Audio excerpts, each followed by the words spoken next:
I'm going home, bitch. Okay. Now you better shut that up before I break your neck in his ass too. Okay. You see me? I see you. You see me? Yeah. I'm going home. Alright, well, Where's home at? I'm going home right Where's now. home? Leave me the alone. I'll go home. No, you're gonna stay here actually. You fake What are you doing? This guy right here, I will tell you, come here. No, I'll stand right here. Thank you. See that guy right there? You sure? No, come here. I want to show you correctly. See that guy right there? What are you doing? See that guy right there? Why are you standing in the road? Why are you standing in the road? It's policy faggot. Okay. Why are you standing in the road? Policy faggot. No. What are they? Oh! What are you doing? Why are you yelling at people? You say you got shit against me. Huh? Just get down, bitch. See that right there, sir? Why are you yelling? Because I'm telling you right now, you illiterate, you You better put that broom down. What the you bitch. When's the last time you've been to CSU? You alright? You trying to do a stance on me? Try to assault me, bitch. I ain't assaulting. Fucking South policy bitch. Alright. You know what year it is? That motherfucker talk too much shit. You know what year it is? Yes, I do. What year is it? I'm going home, bitch. Okay. Now you better shut that up before I break your neck in his ass too. Okay. You see me? I see you. You see me? Yeah. I'm going home. Alright, well, where's home at? I'm going home right now. Home? Leave me the alone. I'll go home. No, you're gonna stay here actually. Hey. I'm going home. You listening to me? I'm gonna get. You're gonna come on the sidewalk. Here. Come on the sidewalk and take a seat.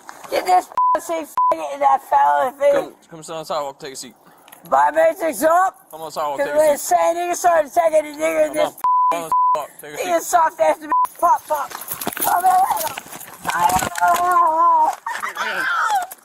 Stop resisting. You understand me? You get it? Alright. On September 18th, 2023, officers in Port Charlotte, Florida, responded to a disturbance call involving a woman threatening a resident in a public roadway. The subject was standing in the roadway at the time of first contact. Under Florida statute section 316-130, a pedestrian occupying a roadway without authorization is in violation of traffic law. This gives officers independent legal grounds to direct her to the sidewalk, separate from any disorderly conduct allegation. The subject directed sustained profanity and verbal threats at the responding officer. Under the First Amendment, as established in City of Houston v. Hill, profane speech directed at law enforcement is constitutionally protected. Her words alone, however threatening in tone, do not constitute a criminal offense. What matters legally is her physical conduct, not her language. The subject repeatedly advanced on the officer, eliminating the reactionary gap. She assumed multiple fighting stances and refused every command to sit or leave. These are the legally operative facts, not the profanity. The Supreme Court established in Graham v. Connor that the reasonableness of any use of force must be judged from the perspective of a reasonable officer on the scene, not with the benefit of hindsight. 3 factors govern this analysis: the severity of the crime at issue, whether the subject poses an immediate threat, and whether the subject is actively resisting. At the moment of arrest, the subject had refused repeated lawful commands, made verbal death threats, and was re-advancing on the officer after appearing to leave. All 3 Graham factors weigh in favor of force.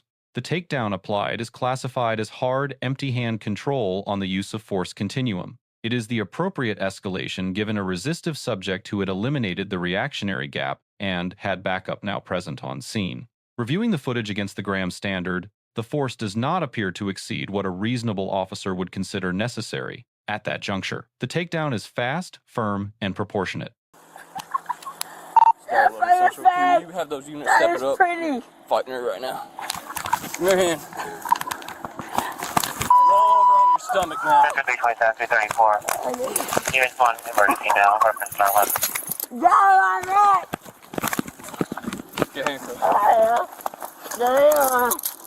You got scope forever. Got it. Got it right. One of the center bills. Investigation, military, homeland security. Get these hands in the face. Yes, that faggot next to you. over here yelling obscenities at these guys, causing issues in the middle of the road. Yeah, dang it. Yeah, fucking Iraq bitch. He tried to play like a white boy so goddamn long. He can play fucking. They got fucking 3 inch playing Iraq. Goddamn right, Ma. This would take one black chick, right? Oh, relax. There, you fucking face. Let me up. I'll beat this fucking ass behind me. Slow it down. I gotta get around feeling. Yeah, Humpty Dumpty bitch with a 3 inch dick. He literally has a 2 inch dick trying to stand like Stammer. Yeah, fucking come my way again, You dyke. just come up to talk to her and she started kicking you? Well, no, I was. Hey, You spit on me? spitting. I did. Why are you spitting? I had fucking You don't spit on a cop, you understand me? I did We don't do that. I did it. Stand up. I did it. I did it. Now you can go to jail. Bye-bye. After being handcuffed and allowed to sit upright, the subject deliberately spat on one of the officers. Under Florida Statute Section 784.07, subsection 2B, battery on a law enforcement officer includes intentionally spitting on an officer. This is a third-degree felony under Florida law. The subject then confessed on camera, stating, unprompted, that she did it and that she could go to jail. Officers returned her to a prone position following the spitting. Post-arrest force is held to a higher standard. It must be necessary to maintain control, not to punish. Here, returning a handcuffed subject who had just committed battery to a prone position is defensible. I got him. All right, get him. Get him. I'll show you right now. Pat her down. Lean up against the car. America. I did it, sir. This guy right here knows I did it. He knows, and consciousness. I got the f***ing Iraq.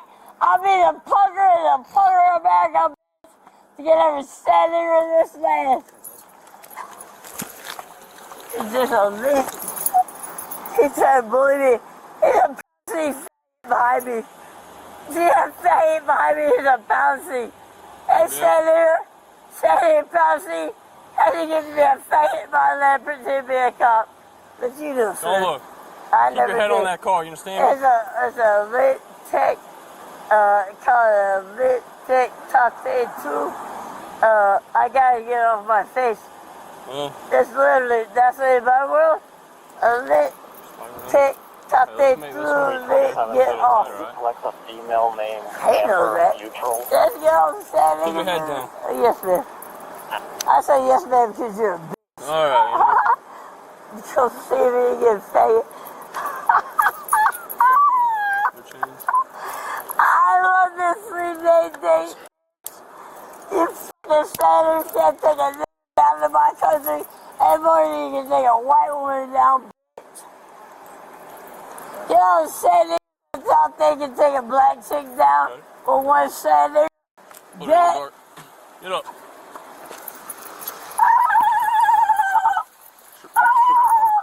Yeah, I'm trying to abuse. Have a seat. Yeah, I'm so aggressive. You say that you're a bitch, faggot. Hey guys. Pretty fun, interesting afternoon you guys have. Yeah, right. Alright. So, I just need a... Did you guys call us? Yeah, I did. Alright, I'll just document that you called us about her. We're going to take her down to Charlotte Behavioral. I mean, Yeah. we've done this, 1,000 times with her. I figured. She So- goes by all the time and she Yeah. never acts aggressive Yeah. now. Like, That's what I now told her. She was wanting to hit him. Yeah. She was starting to hit me. She told Yeah. you to break And, his and neck. I Yeah. kept telling her, look, just go home. Keep Yeah. on going home. I was talking to the neighbor. Like, nobody here is Yeah. doing nothing to you. Come She to the kept neighbor. on and on. I look backwards. She's right here. We only called, Yeah. but she kept insisting. You know, if not, if she would have walked away with it. Yeah? Yeah. She didn't leave any damage on it? No, she kicked him. Oh, yeah. Ham, yeah. I thought you said her car. No, Ham, yeah, he'll be okay. So no, she lives down there, so she always walks here every day. She lives on this road? Yeah. I thought she lived somewhere over No, there. Ednor. This is Picnic, Yeah, right? Ednor. Oh, she lives on the other Ednor. side. Yeah. She would have just gone Yeah, right she here. goes through here. Yeah. So never this isn't caused ever. problems for Yeah, us. she's bad, but not this Yes, bad. yeah. So No, something's. like, we see her all the time. She cusses and everything Yeah. and points at us, but she keeps walking. Yeah. This time She wanted to kept fight. on and Yeah, on she and Yeah, on. she wanted to fight him too. I mean. Yeah, this time she was real aggressive. Yeah. Yeah. Yeah. Let He me got just. on his face. What's your first and last name, ma'am? All right, yeah, we're just gonna take her down there, and hopefully she can get some help or some more pills or something. I don't know what. We take her to we take her to jail. She's out in like 6 hours. You know, like. I feel bad because I know she's not over there, but Yeah, but it's going to she be needs to the help point that she's somehow. going to be dangerous and she's going to be hurting somebody, you know? Yeah, she could hurt somebody. So yeah, I always tell people, I'm like, always call it in. She's always standing over there by 41 in Port Charlotte. Yeah. And she's always screaming, running into traffic. She gets on people's way, like right there by the Circle K. Yeah. She stands in the middle and stops cars. And Well, just she before did you it guys a little came, a bit car ago. 2 cars came by. Yeah, they had to go around her. Oh, that's too bad. Too bad she hasn't gotten hit by a car. Yeah. All right, guys. Thank you. Hey, guys. So we've decided that we're gonna take her to the jail because, yeah, I think it's just the best thing. What she did, she Yeah. hit the cop. Yeah. No, she spit on the other guy, Yeah. and obviously, you know, all the threats and all the racial slurs that she was. Yeah, and we thought about that too. We don't want to drop her off at Charlotte Behavioral. You know, those are medical people. You know, Yeah, I know. They don't need to be dealing with her. I don't know if you can. Officers on scene discussed Florida Statute Section 394.463, the Baker Act, which authorizes involuntary mental health examination when a person poses a danger to themselves or others due to mental illness. They acknowledged the subject's mental health history. They considered diverting her to Charlotte Behavioral Health. They ultimately chose criminal arrest, citing the spitting, the threats, and concern for medical staff safety at a psychiatric facility. This decision is legally permissible. Officers are not required to choose Baker Act diversion over arrest when probable cause for a criminal offense independently exists. Both pathways are available. Neither is mandatory. At booking, the subject was charged with resisting an officer without violence under Florida Statute Section 843.02, posing or obstructing an officer without offering physical violence. She was also charged with disorderly intoxication under Florida Statute Section 856.011, which requires public intoxication to the degree of endangering oneself or others. An open container of alcohol was confirmed on scene. Standing in traffic, threatening pedestrians, and physically confronting officers while in possession of an open container satisfies this threshold. A remand hold with no new charge entry status was placed at booking. Yeah, I'm good. I'm just going to take a quick statement. Yeah, so for that reason, you guys technically aren't going to be what's considered the victim here. You're just going to be the reporting party. The victim is technically them for getting hit, and you know she's got an open container of alcohol, so there's that too. So we're going to hit her with that. Okay. So if you don't mind, just giving me like a quick 2-minute recorded statement, or you maybe, since she was being more aggressive towards you. She got on his face and was bowling up at him and everything. Yeah. All right. Well, let me get your first and last name, sir. Now, Dustin, can you tell me why you and your friend here, Dana, called us today? I left my sister's home, and because I'm here staying a couple days here, okay. And I walked over to my sister's neighbor, who I used to help and do yard work for, and I went over there to speak with her about a TV she had given me. And while I was speaking with her, the lady that just got arrested, I was talking with the neighbor, and so I felt something behind me, and I looked backwards, and she's like right here at my face, and I said, "Yes, ma'am," and she goes, I said, "Yes, ma'am." She goes, "Hi." I said, "Hello." She goes, "Hi, I'm here to break your neck." I said, "Do I know you?" And then at that time, when she said, "No, I'm FBR," I said, "You mean FBI?" And then I hollered for my sister just in case something happened, and she put her hands on me. So I hollered for my sister to come over there, and next thing you know, she's like dancing and kept bouncing around me like she was really going to hit me. So, and I'm not going to let someone put their hands on me without, some witnesses, at least proving that I didn't put my hands on nobody. Next thing you know, like I finished talking with the neighbor, I started walking out the driveway, and then she came over here and she kept cursing my family and my brother-in-law and my sister, calling him names and calling me names. She kept using the N-word, and then turned around and she was saying we were using the N-word, and we wasn't even speaking to her at all. Right. And that's when my sister decided that she was going to call you guys, because she kept making threats and making violent threats. Right. Now, it took us about 4 to 5 minutes to get here. What did you see once the first cop showed up? What did you recall seeing there? When the first cop showed up, he came up, he tried to talk to her, and she kept bouncing around, calling him calling him a faggot, calling him all kinds of names. and she kept like, she started like putting, like she picked up her bag and then she put it back down, and she got like kept bouncing and dancing around him, and he said, why are you dancing like you're gonna fight? And that's when she kept calling him names. So then he told her, go into your house, because I guess he deals with her all the time. He told her to go on into her house. She said, she picked up her bag and said she was going home. And then when she picked up her bag, she put it on her back, and then she started to walk off, and then she turned around and kept calling him names, calling him a faggot. And then she went to like blow up at him, and that's when he told her, all right, that's it. I'm not dealing with this. Yeah. And he told her to get down on the ground, and that's when he took her to the ground because she was blowing up at him like she was going to hit him. Right. Okay. And then when the other officer came up, he had her on the ground, and then they put her in cuffs. The officer picked her up and let her sit on the ground, and she spit on the one officer. So when she spit on the one officer, the other officer put her back on the ground and told her, why'd you do that? And she kept saying, I didn't do it. Clearly, all of us seen her spit on the officer. And so then that's when they decided that they were going to put her in the vehicle and take her. All right, Dustin. Thank you again, and that pretty much concludes the statement. It's pretty much what we witnessed to, and we're just going to take her down to the jail on several charges there. All right, if she's an issue again, because she may remember this interaction, so just if she's an issue again, a couple of things you guys can do. Well, you guys can always call us again. You guys can always call us to either have a trespass, or if there's another issue like this, we'll take her again. Or you guys can have a restraining order filled against her. You know, like, I think that one's a little... It's what I was saying, like, we never had a problem. She goes by, she talks crap, and she points at people and everything, but she just keeps on going.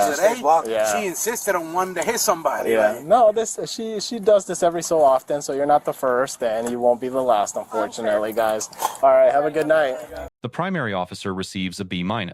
His de-escalation attempts were genuine and legally sound, offering the subject repeated exits before arrest. His verbal restraint under extreme provocation is noteworthy.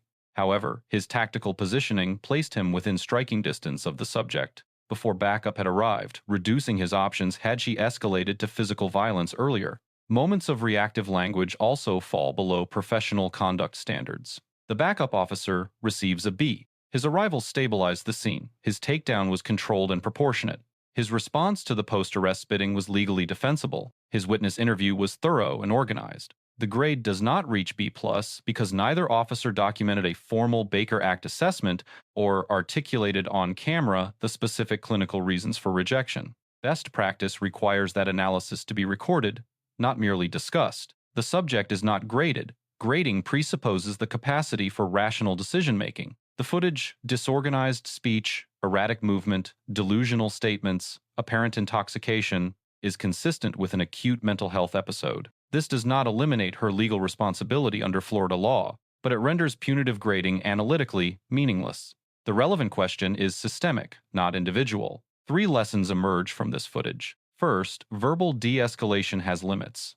When a subject refuses every exit and advances on an officer, the law does not require officers to absorb the risk indefinitely. Graham permits force when the threat is real and present. Second, post-arrest conduct creates new charges. The spitting incident added a felony battery allegation after the original arrest was complete. What a subject does in handcuffs is not legally insulated by what came before. Third, the Baker Act and criminal arrest are not mutually exclusive. Officers may choose either path when criteria are met. But when mental illness is the evident driver of criminal conduct, the absence of a documented diversion assessment is a gap in the public record and in accountability. Let us know if there is an interaction or legal topic that you would like us to discuss in the comments below. Thank you for watching, and don't forget to subscribe to our channel for more content on police court interactions.